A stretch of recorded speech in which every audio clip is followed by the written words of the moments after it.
xiqqoo ta'e maanu shuchaa ko. Chuuchaa ko taa'e. Xiqqoo hojiitti waan ariifadhu. Maarri xiqqoo qabattee deemtaa? Booduma wal gargar. Taa'e teessumaan.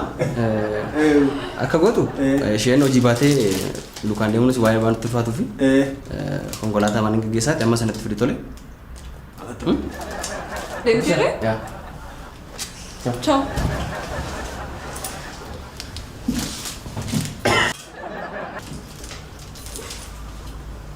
Tiyya wanti kun sirriidhaa garuu.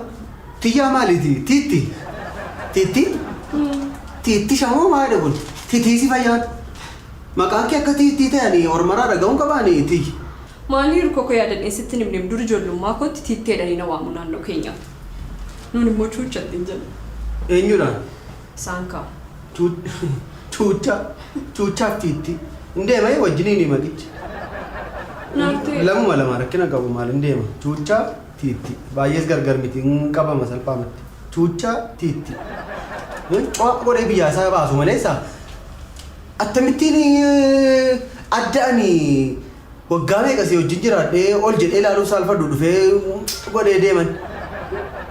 Cuuchaa jechuun dhugaa obboleessa kooti miru. Obboleessuma koo hidhii fudhadhu. Wajjin guddanne akka maatiitti wal ilaalla.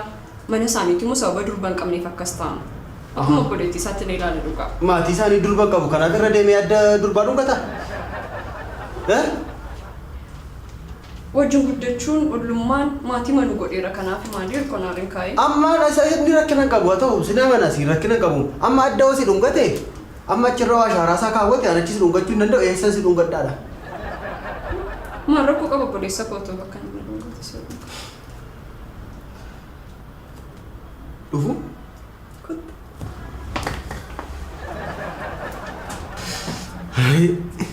Addani waggaa meeqatti dadhabee kunuunsee qabee balleessee deemaa kun garuu yaatistiyya obboleessa isaa ta'u wajjinis guddadhaati ollaas ta'aati mee adda kee ittiin qabe? Ifa. Yaa qusadhu mee adda kee kan na jalaa dhuma.